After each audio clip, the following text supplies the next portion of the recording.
नमस्कार दर्शकों, आप देख रहे हैं रेंजर टीवी इंडिया। ना धर्म ना जात, केवल सच के साथ। दर्शकों, आपको हमारा चैनल पसंद आता है तो सब्सक्राइब करें, लाइक करें, शेयर करें, कमेंट जरूर करें, जिससे कि हमारा चैनल आगे बढ़ सके और हम अपने देश और देशवासियों की सेवा कर सकें।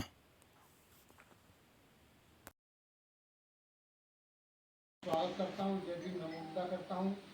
आज इस पुण्यतिथि के मौके पर उपस्थित आए अखिल भारतीय मंगल मैत्री महासंघ के सभी जिम्मेदार साथियों को सादर और जय भीम।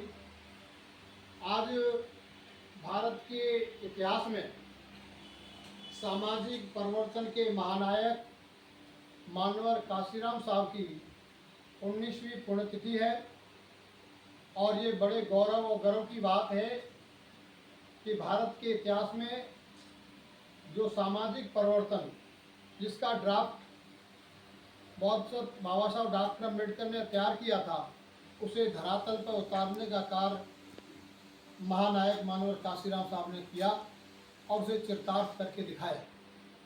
उन्होंने भौतिक रूप से इतिहास ही नहीं रचा, बल्कि दार्शनिक रूप से और वैचारिक रूप से हताश और निराश हकवंचित बहुजन समाज में वह चेतना पैदा की, वो प्रेरणा दी कि वह भी थोड़ी सी अंगड़ाई लेकर के साहस करके और आपसी भाईचारा बना करके इस देश का हुक्मरान हो सकता है। इसलिए मानवर काशीराम साहब ने बाबा साहब डॉक्टर अम्बेडकर के द्वारा बताए गए तीनों बिंदुओं को टच करते हुए कार्य किया, लेकिन ये दुर्भाग्य रहा कि अंतिम उनका मिशन धर्म परिवर्तन का नहीं हो पाया। लेकिन उनकी भी मुहिम यही थी कि सामाजिक परिवर्तन में सामाजिक सत्ता यानी जो सांस्कृतिक सत्ता होती है, जो सांस्कृतिक सत्ता, राजनीतिक सत्ता और आर्थिक सत्ता, ये तीन सत्ता मनुष्य के खुशहाली में अहम भूमिका निभाती है। आज इस देश का जो ब्राह्मणी तंत्र है, जो मनुवादी लोग हैं, उन्होंने सदियों से सामाजिक सांस्कृतिक धरोहर पर सत्ता पर काबिज हैं। वो सभी मठों पर, सभी सांस्कृतिक कार्यक्रमों पर, सभी कथावाचकों पर, सभी मंदिरों पर और शंकराचार्य से लेकर के सभी सांस्कृतिक प्रतिष्ठानों पर स्थापित हैं।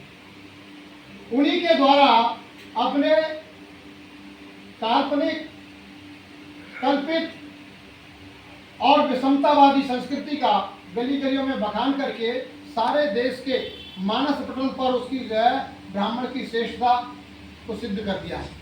सब लोग उसके माथे दो गए। के भौतिक विकास के लिए धन संपदा बहुत जरूरी है, इसलिए उन्होंने सत्ता के बल पर आज देश की सभी संपदा पर कब्जा कर लिया। और तीसरा, शासन करने के लिए राज सत्ता पर कर लिया। तो इस बहुत महत्वपूर्ण थी। एक तो अपनी आबादी के बल पर उन्होंने बिखरे हुए समाज को बहुजन समाज एक नाम दिया, एक रूपता दी। दूसरा, उनको एहसास कराया कि डेमोक्रेसी में मेजॉरिटी का शासन होता है, तो उन्होंने ललकारा कि वोट हमारा, राज तुम्हारा नहीं चलेगा, नहीं चलेगा। सभी जने लगा लो, आप दो जने का आप इधर आ जाओ और लेकिन बाद में लगा लेंगे, एक एक करके जो आगे छोटी लगा, एक मिनट रुको, यहाँ धागा मान लो, दिखा ही नहीं फोटो। और दोनों चीज़ है। हाँ बोलो। मानवर काशीराम साहब अमर रहे, मानवर काशीराम साहब अमर रहे, मानवर काशीराम साहब अमर रहे। बाबा साहब का दूसरा नाम काशीराम, काशीराम, बाबा साहब का दूसरा नाम काशीराम, काशीराम, बाबा साहब का दूसरा नाम काशीराम, काशीराम।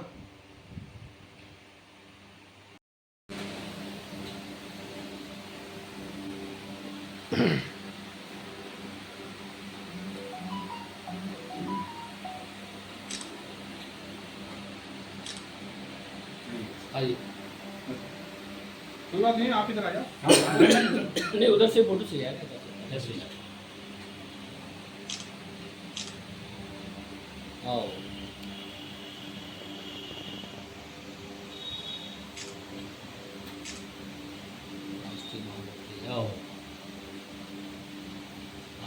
स्टेशन से हाँ हाथ लगा लो माला से देख बाबू जी चलो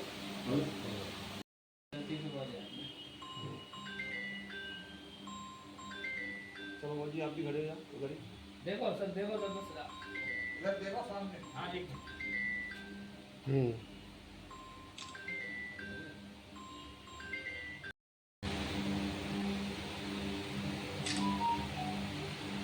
आजा भाई उसका वेट करें। माला साहब आप राष्ट्रीय कार्यकारिणी में बाबा साहब को और हमारे काशीराम साहब को 19वीं पुण्यतिथि पर कोट नमन और नमस्कार है। आज भोजन नायक काशीराम जी का 19वां परिनिर्वाण दिवस है और काशीराम जी ने हमारे समाज के प्रति और नारियों के प्रति बहुत ही कार्य किए।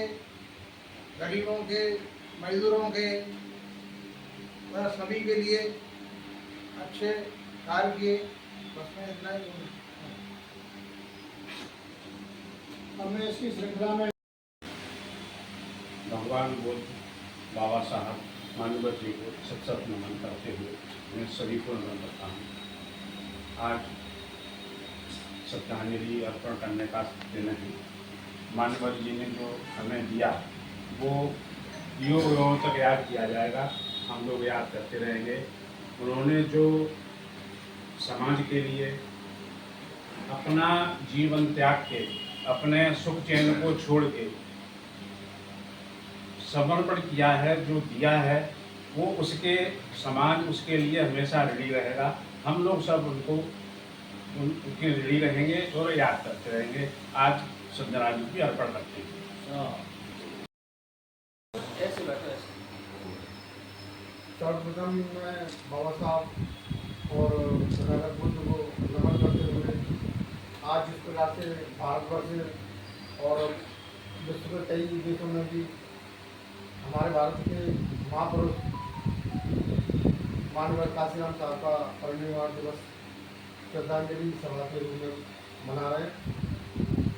तो जिस प्रकार से हमारे देश में अनेकों महापुरुष हुए हैं, उनमें से एक बड़ा नाम माननीय काशीराम साहब का है, जिन्होंने गरीब, शोषित, वंचित और थोड़े कमजोर वर्ग के लोगों को जो हजारों वर्षों से जो सुख सुविधाएँ या राजनीति व्यवस्था से वंचित रहे, उनको हक दिलवाने का सबसे बड़ा योगदान दिया।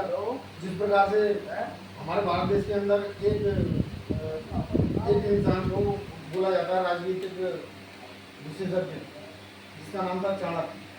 चाणक्य का जो मुंह तोड़ जवाब देने वाले जो चाणक्य उनमें से थे कि जो सत्ताधारी हो जाता था उसके साथ में खड़े होते थे। लेकिन माननीय काशीराम साहब एक राजनीतिक विशेष को क्या नाम है राजनीतिज्ञ थे, जो कि कमजोर और गरीब और जो लाखों और हजारों वर्षों से जो वंचित थे लोग, उनको राजनीति के द्वारा सत्ता दिलवाई और उनको जो हमारे देश के जो सरकार है उसने हक और अधिकार दिलवाए। तो ऐसे महापुरुष को आज मैं अपनी तरफ से श्रद्धांजलि देता हूँ।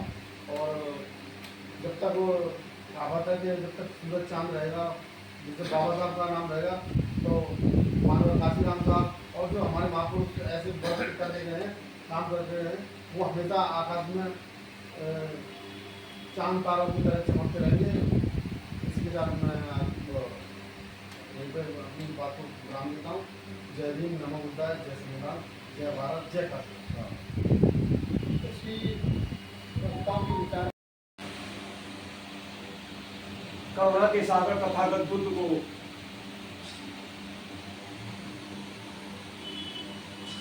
सादर नमन करते हुए करोड़ों दलितों, शोषितों,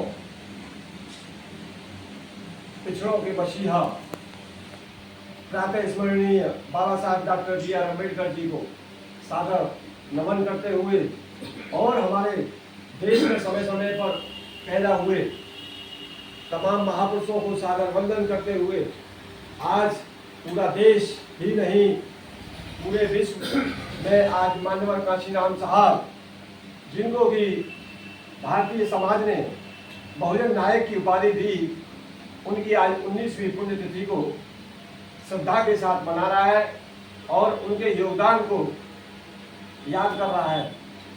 हमारे लिए मान्यवर काशीराम साहब ने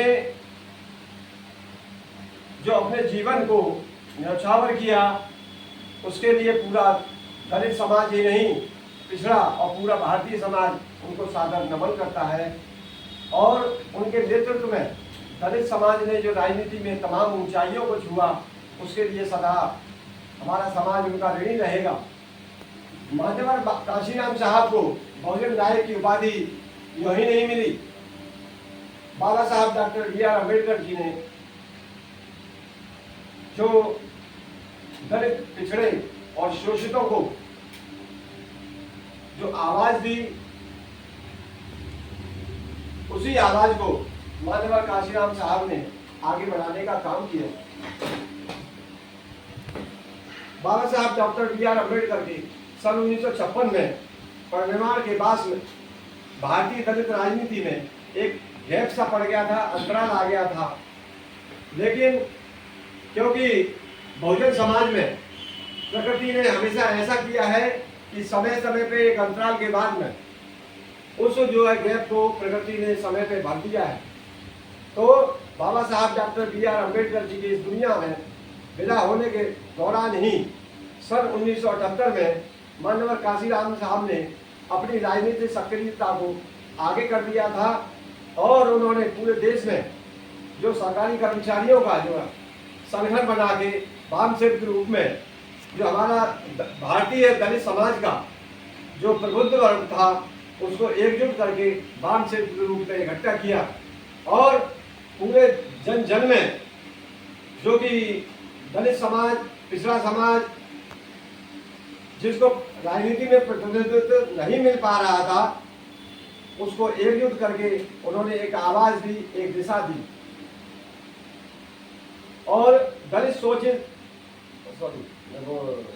डीएस पूरे देश में उन्होंने जो है आंदोलन खड़ा कर दिया और दलितों शोषितों पे जो अत्याचार और शोषण हो रहा था, उसको DS4 के माध्यम से उन्होंने आवाज दी।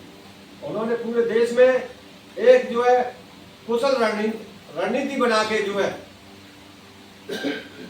पूरे दलित और बहुजन समाज को एक आवाज के माध्यम से उनको प्रतिनिधित्व देने का काम किया और सन 1984 में बहुजन समाज पार्टी का गठन करके जो है उन्होंने एक राजनीतिक दिशा तय कर दी। जो भारतीय राजनीति में इतने राजनीतिक दलों के होने के बावजूद भी तमाम पिछड़ी और दलित जातियां ऐसी थी जिनका की प्रतिनिधित्व लोकसभा और विधानसभा में था ही नहीं। बहुजन समाज पार्टी ने पहली बार सन 1984 के गठन के बाद में 78 ऐसी जातियां थी जिनको की कभी राजनीति में हिस्सेदारी या प्रतिनिधित्व का मौका नहीं मिला था। 88 और 89 में अनुसूचित जाति का जो तमाम जो पिछड़ा समाज था, उसको उन्होंने प्रतिनिधित्व दिया और अपने नारों के साथ में पूरे देश में दलित राजनीति को स्थापित किया। ये सभी जानते हैं, उन्होंने अपनी सरकारी जॉब छोड़कर समाज हित में उन्होंने प्रतिज्ञा की थी कि मैं अब अपने परिवार से, मैंने सुना है वैसे, और कोई संबंध नहीं है कि इससे कोई, अब मैं समाज के लिए जीऊँगा, समाज के लिए मरूँगा, दलितों के लिए। और उन्होंने बहुत बड़ा संगठन बनाया था, गांव-गांव जाके साइकिल पे जैसी व्यवस्था बनी, रात और दिन गाँव में स्टे करके लोगों घरों पे लोगों को समझाया, अपनी बातों को बताया दलित पिछड़ों के लिए, बजोने के लिए। और ऐसे हमें संघर्ष करना है। तो इस तरीके से जो काफिला आगे बढ़ा, उसके बाद बहन जी संपर्क में आई और बहन जी ने भी इस काफिले को आगे बढ़ाया। धन्यवाद। सभी लोगों को जय विनोद। माननीय काशीराम जी के बारे में जितनी भी कही जाए उतनी बातें कम है, क्योंकि इतने महान योद्धा सदियों में कभी कभार ही आते हैं। उन्होंने हमारे SC और ST OBC के लिए इतना संघर्ष किया है जितना हम उनके पास भी नहीं हैं, ना कर सकते हैं, क्योंकि उन्होंने सब कुछ त्याग किया, परिवार त्यागा, अपना गांव त्यागा, अपना सब कुछ त्यागने के बाद उन्होंने हमारे लोगों को साइकिल यात्रा से जगाया, लोगों को जगा गए, हर नुक्कड़ सभा की उनने लोगों को जागरूक किया, हमें बोलता हया सिखाया, हमें अपनी ताकत सिखाई, प्रतिनिधि बनने का मौका दिया। उन्होंने कहा आप जब तक छोटे से स्तर से नहीं उठोगे तब तक आप आगे नहीं बढ़ पाओगे। आज हम अगर जो कुछ भी हैं, या माननीय बाबा साहब की वजह से, या माननीय काशीराम साहब की वजह से ही आज मोदी में बैठे हुए हैं, इतने अच्छे स्थान बैठे हुए हैं। आज हमारे आपने देखा हो गाँव देहातों में जो अच्छे मकान जो बने हुए हैं वो माननीय काशीराम साहब में बने हुए हैं। उससे पहले हमारे गाँव में देखा था ज़्यादा झोंपड़ी और कच्चे मकान हुआ करते थे, जो कि लोग नहीं बनाते थे, लेकिन माननीय काशीराम साहब ने जगाया, लोगों से कहा कि आप लोग कहाँ सोए हुए हो, जब जाके लोग जागे हैं। आज आप गांव में जाइए तो सिटी से भी कम अच्छे मकान मिल हुए हैं, शहरों से भी अच्छे मकान हैं, तो वही काशीराम साहब की देन है, क्योंकि बाबा साहब मन में खत्म हो गए थे, उसके बाद काशीराम साहब ही हैं जिन्होंने हम लोगों को जगाया। इसलिए मैं अपनी बात में पसंद करता हूँ।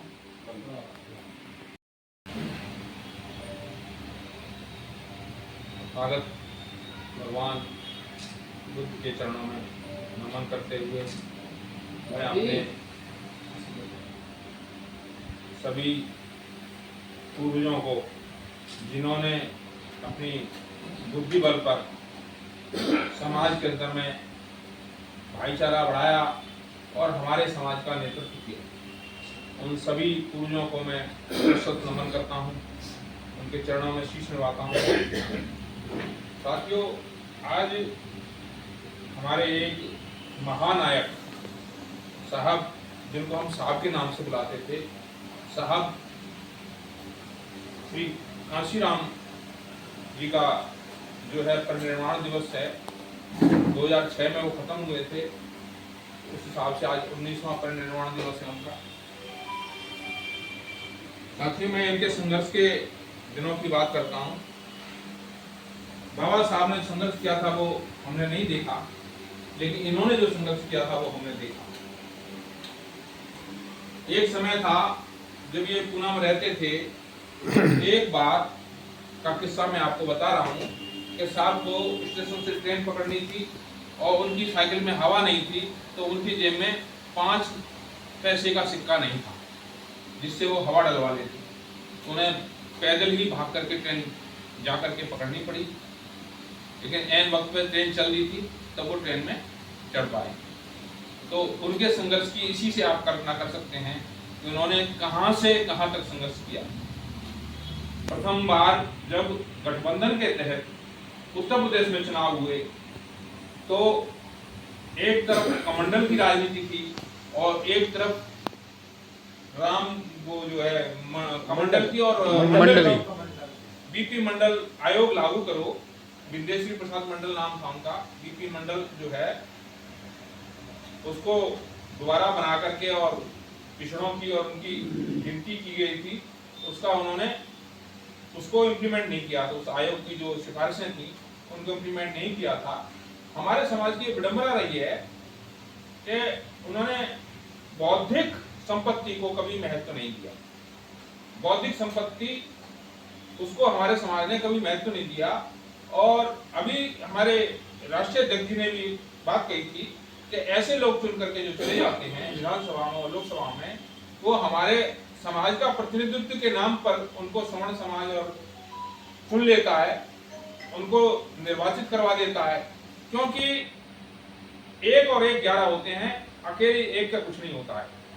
हमारे समाज की विडंबना है कि हमारा समाज 1 और 1 11 को नहीं समझ पा रहा है, वो अकेले को समझ पा रहा है, 1 उंगली को समझ पा रहा है, 2 उंगली को नहीं समझ पा रहा है कि 1 और 1 11 होते हैं। जब तक उनके साथ कोई प्लस नहीं होगा तब तक वो सत्ता में नहीं आ सकते हैं। इस बात को हमारा समाज समझ ही नहीं रहा है। मैं एक अनपढ़ आदमी और देहात का किसान आदमी है, वो शायद समझ भी ना पाए, क्योंकि उसके अंदर तो अपना जो काम करना है वो काम से अपने मतलब रखता है। लेकिन हमारे समाज का जो पढ़ा लिखा व्यक्ति है वो भी इस बात को नहीं समझ रहा है कि अकेला चना भाड़ नहीं फाड़ सकता। और आज हमारे समाज की ये विडंबना है कि वो अकेला है। अपने वोट को पिछले 3-4 चुनाव से मैं देख रहा हूँ, लोकसभा के चुनाव की बात कर रहा हूँ, तो वो जो है अपने वोट को खराब कर देता है। मेरा तो ये कहने मतलब है कि ये हमारा सौभाग्य है कि हमें समाज के अंदर भगवान बुद्ध से लेके आज तक समय समय पे कोई ना कोई हमारा पूर्वज नेतृत्व करता रहा और बुद्धिमानी से हमारे समाज को दिशा दिखाता रहा।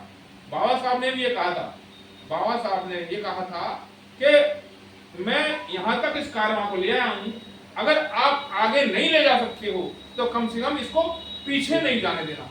लेकिन मैं अपने समाज की बुद्धिमानी की बात करता हूँ कि वो ये चीज सोचने को तैयार नहीं है कि हमारा समाज आज कितना पीछे चला गया है और इसका कारण जिम्मेदार कौन है। इसके जिम्मेदार भी आज के समय के हम और आप सभी लोग इसके जिम्मेदार हैं कि हम अपने समाज को समझाने में असफल हो रहे हैं कि वो उसको आगे जाना है, पीछे नहीं जाना है।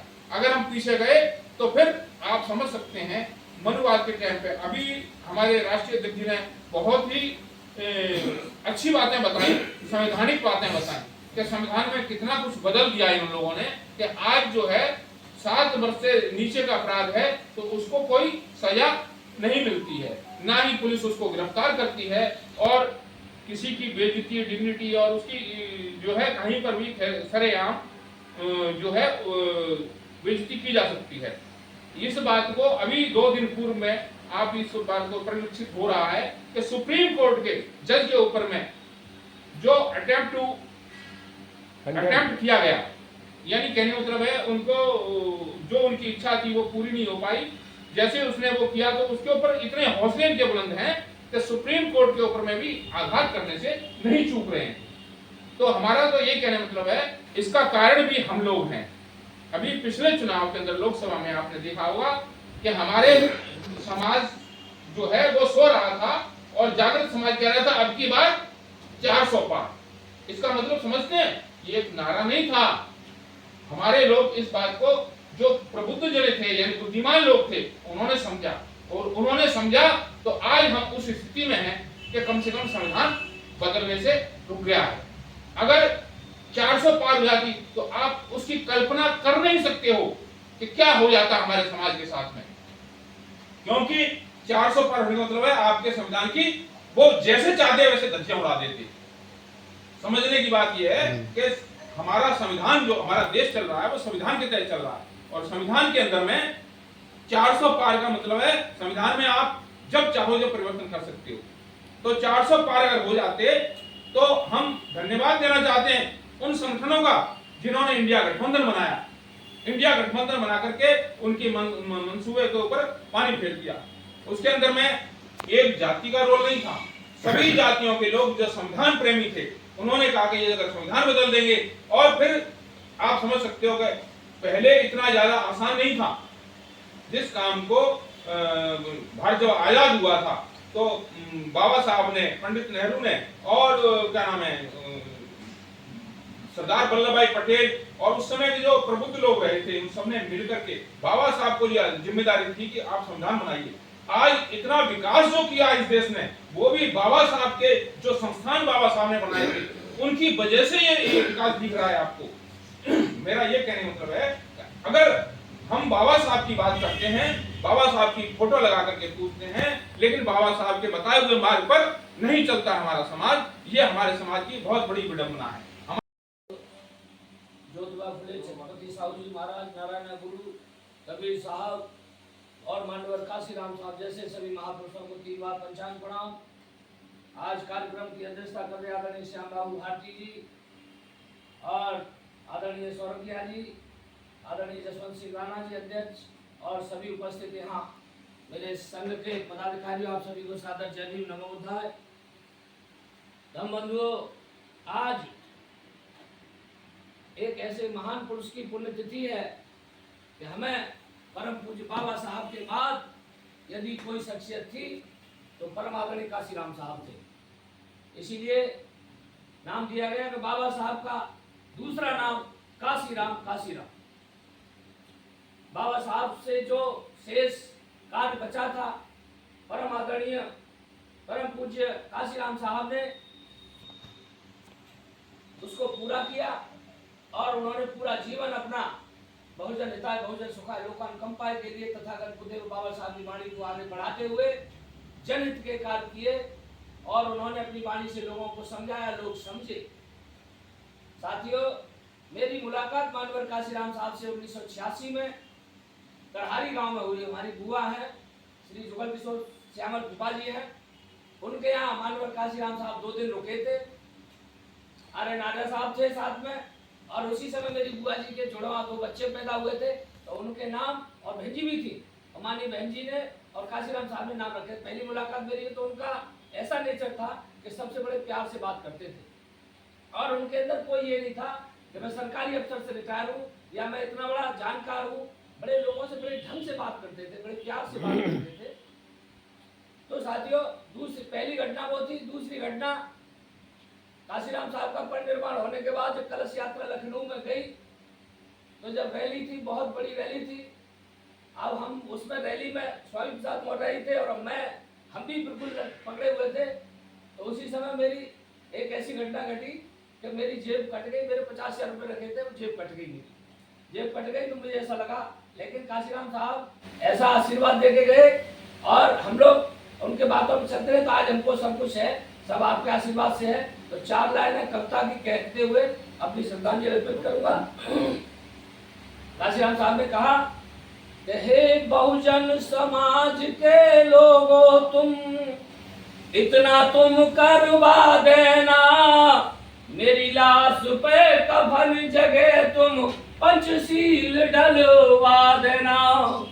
बहुजन समाज के लोगों, तुम इतना तुम करवा देना, मेरी लाश पर कफन जगह तुम पचरंगा डलवा देना। वैशाली के फूलों से तुम आरती मेरी सजवा लेना, लुम्बिनी बन के चंदन से तुम लुम्बिनी बन की कुछ लकड़ी तुम मेरी अर्थी में लगवा देना। रोहिणी नदी के पानी से तुम मेरी बॉडी को धुलवा देना, उस पानी को रे समझ के अमृत मुंह में थोड़ा टपका देना। मेरी बॉडी जहाँ चले ये बुद्ध विहार पे बॉडी वहाँ रखवा देना, थोड़े से फूल उठा करके तुम बुद्ध विहार में डलवा देना। यह मेरी अंतिम इच्छा है मेरे, यह मेरी अंतिम इच्छा है मेरे, बहुजन समाज से कह देना, मेरी लाश को समझ के तोबा दिल पर पत्थर से लेना। बहुजन समाज के लिए मेरा जीवन सभी समर्पित कर देना, मेरी लाश पर कफन जगह तुम पचरंगा डलवा देना।